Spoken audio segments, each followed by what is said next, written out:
when I will face my Creator, Allah Almighty, when He will ask me کہ تم نے دنیا میں کون سا کام کیا, تو میں یہ کہوں گا merit, merit and merit. When we took over, Pakistan had just come out of a very serious threat of default. پاک بھارت محاذ آرائی کے دوران ایٹمی جنگ کا خطرہ نہیں تھا, ایٹمی جنگ کا خطرہ آئندہ بھی نہیں ہوگا. وزیر اعظم شہباز شریف کا اسلام آباد میں طلباء سے خطاب. کہا پاکستان کا ایٹمی پروگرام دفاع کے لیے ہے, ہم نے یہ روایتی جنگ جدید ٹیکنالوجی اور تکنیک کی مدد سے جیتی. اللہ مجھ سے پوچھے گا کہ دنیا میں کیا کام کیا, تو کہیں گے کہ میرٹ پر کام کیا, کرپشن برداشت نہیں کی, کرپٹ افسروں کو ہٹایا تو ملک بھر سے سفارشوں کے فون آئے. ملک میں ایسی تبدیلی ابھی ہوئی بھی نہیں ہوتی کہ سفارشیں آنا شروع ہو جاتی ہیں. مشکل حالات میں حکومت سنبھالی, آج ملک بھنور سے نکل آیا. کامیابی کا صحرا کبھی اپنے سر نہیں لیا, یہ ٹیم ورک کا نتیجہ تھا. 2023 میں اکثریت کا خیال تھا کہ ملک خدا نخواستہ دیوالیہ ہو جائے گا. مجھے یقین تھا کہ ہم ڈیفالٹ نہیں کریں گے. IMF کے ساتھ معاملات طے پائے, ہم ڈیفالٹ سے بچ گئے. مؤثر اقدامات سے اقتصادی شعبے میں اشاریے بہتر ہوئے ہیں. پالیسی ریٹ کم ہو کر 11% پر آ گیا ہے. پالیسی ریٹ میں مزید کمی سے لوگ بینکوں سے پیسہ نکال کر سرمایہ کاری کریں گے. فیڈرل بورڈ آف ریونیو میں اصلاحات کا عمل آگے بڑھا رہے ہیں. بانی کو 90 دن میں رہا کرائیں گے یا سیاست چھوڑ دیں گے. علی امین گنڈاپور کا الٹیمیٹم. لاہور میں اجلاس سے خطاب کرتے ہوئے کہا کہ آج سے تحریک کا آغاز ہو گیا ہے. مجھے دھمکی دیتے ہیں حکومت گرا دیں گے, جاؤ گرا دو. پہلے کون سا تم نے بنا کر دی, ہم نے زور بازو پر بنائی ہے. اب جیسا کرو گے ویسا بھرو گے. میرے پارٹی میں کئی لوگ میرے سے اتفاق نہیں کرتے تو نہ کریں. واضح پیغام دے رہا ہوں, ہمیں بانی پی ٹی آئی نے پرامن رہنے کا کہا ہے. ہم ابھی بھی پرامن آئے ہیں. ہر قدم پر امن کی بات کی, ہر لفظ میں آئین کی پاسداری کا واضح پیغام ہے. کسی فرد کو آئینی حق سے محروم نہیں کیا جا سکتا. ہمارا مقصد انتشار نہیں, جمہوری اقدار کا تحفظ ہے. یہ قافلہ غیر قانونی, غیر آئینی, غیر جمہوری اور غیر اخلاقی اقدامات کے خلاف پرامن رد عمل ہے. پنجاب پی ٹی آئی کا دل ہے, ہم مشاورت کے ساتھ آگے بڑھیں گے. جب بھی کوئی تحریک لاہور سے چلی, اس نے پورے پاکستان میں فتح حاصل کی. بیرسٹر گوہر نے کہا کہ عوام بانی پی ٹی آئی کے نظریے کے ساتھ ہیں. اتنی بڑی پارٹی کے لیڈر کو کب تک جیل میں رکھیں گے. جمہوریت کے راستے میں مزید کانٹے نہ بچھائیں.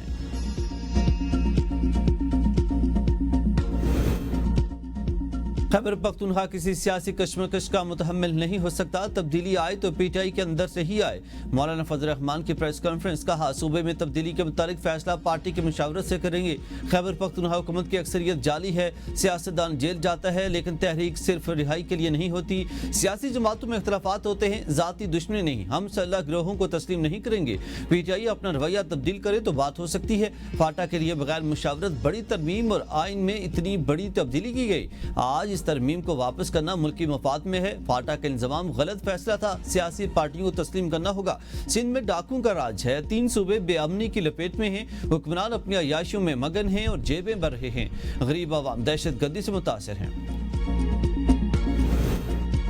تحریک انصاف خیبر پختونخوا اور پنجاب کی پارلیمانی پارٹیوں کا لاہور میں مشترکہ اجلاس میں بانی پی ٹی آئی اور قیادت کی رہائی کی تحریک کے لیے عوام کو موبلائز کرنے پر مشاورت. کسی مخصوص جگہ کو بند کرنے کا منصوبہ ڈراپ. لانگ مارچ زیر بحث.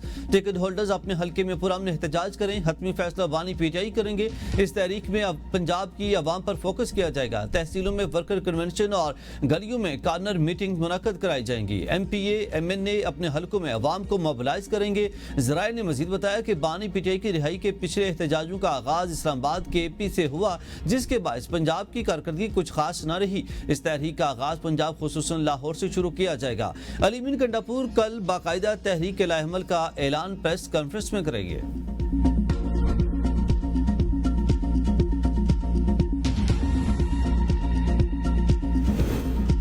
لاٹھی اور ڈنڈوں والا احتجاج کسی بھی صورت قابل قبول نہیں. گورنر خیبر پختونخوا فیصل کریم کنڈی کا تقریب سے خطاب. کہا پرامن احتجاج سب کا جمہوری حق ہے. تحریک چلائیں مگر پرامن ہونی چاہیے. کسی کو بھی قانون ہاتھ میں لینے کی اجازت نہیں دے سکتے.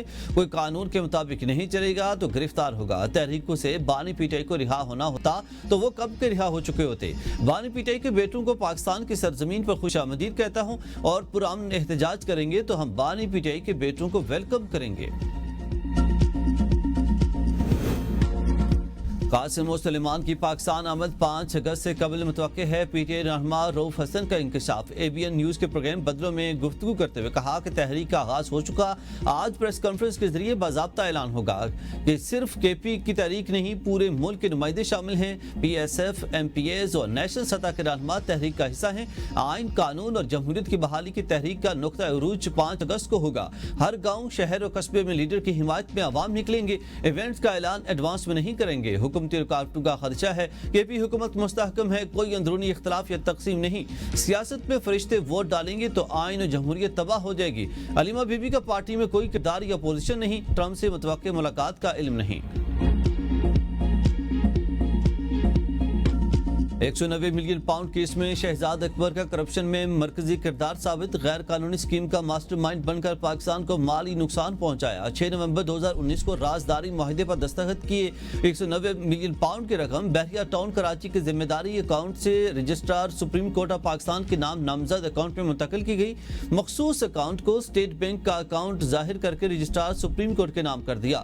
شہزاد اکبر نے 4 سے 8 فروری اور 22 سے 26 مئی 2019 تک برطانیہ کے دورے کیے۔ این سی اے حکام سے ملاقاتیں کر کے فنڈز واپسی کا خفیہ روڈ میپ تیار کیا۔ شہزاد اکبر کی اس بدنیتی کی وجہ سے 50 ارب روپے ریاست کی بجائے بحریہ ٹاؤن کو فائدہ دینے کے لیے استعمال ہوئے۔ جرم کی بنا پر شہزاد اکبر کو اشتہاری مجرم کر دیا۔ شناخت کے نام پر خون بہانے والوں کو بخشا نہیں جائے گا۔ فتنہ ہندوستان کے دہشت گرد بات چیت نہیں، صرف پاکستان کو کیک کی طرح کاٹنا چاہتے ہیں۔ ریاست ہر شہری کے جان و مال کے تحفظ کی ذمہ دار ہے۔ وزیر اعلیٰ سرفراز بگٹی کی human rights commission of Pakistan کے وفد سے گفتگو۔ کہا مسنگ پرسنز کا مسئلہ صرف بلوچستان میں نہیں، دیگر صوبے دنیا بھی سے دو چار ہیں۔ بلوچستان میں مسنگ پرسن سے متعلق جامع قانون سازی کی جا چکی۔ آئین پاکستان ہر شہری کے تحفظ کو بنیادی حق قرار دیتا ہے۔ انسانی حقوق کی تنظیموں کے بے گناہ پنجابیوں کے قاتل اور دہشت گردی کی ہر کارروائی کی برملا مذمت کرنی چاہیے۔ دہشت گرد تنظیموں کے سرپرست اپنے عزائم عالمی میڈیا پر واضح کر چکے ہیں۔ ان کے خلاف کارروائی ریاست کا آئینی اختیار ہے۔ ریاست کا لات کا الحاق زبردستی نہیں بلکہ رضامندی سے ہوا تھا۔ انسانی حقوق پر کام کرنے والے اداروں کو بلوچستان کی درست تاریخ اور زمینی حقائق سے مکمل آگاہ ہونا ضروری ہے۔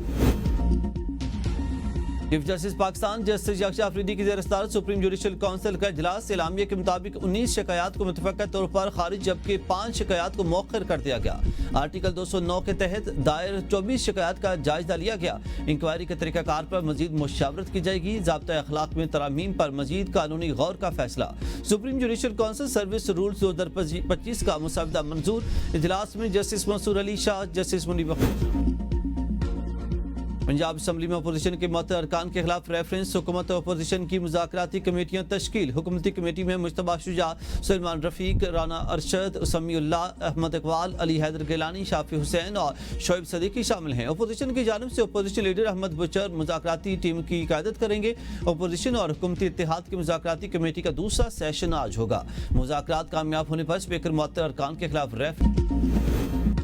دو مذہبی سیاسی اتحادوں کا پھر فعال ہونے کے قوی امکانات اور مولانا فضل الرحمان سے علامہ ساجد نقوی کا ٹیلی فونک رابطہ۔ سیاسی صورتحال، ملی یکجہتی کونسل اور ایم ایم اے کے حوالے گفتگو۔ علامہ ساجد نقوی کی ملی یکجہتی کونسل سربراہی اجلاس میں مولانا فضل الرحمان کو شرکت کی دعوت۔ مولانا کے اجلاس میں شرکت کے بعد فورم کے مزید فعال ہونے کے امکانات کے ساتھ سیاسی اتحاد بھی فعال ہو سکتا ہے اور 2018 میں بھی ایم ایم اے فعال کرنے کی کاوشیں کی گئی تھی مگر معاملات آگے نہ بڑھے۔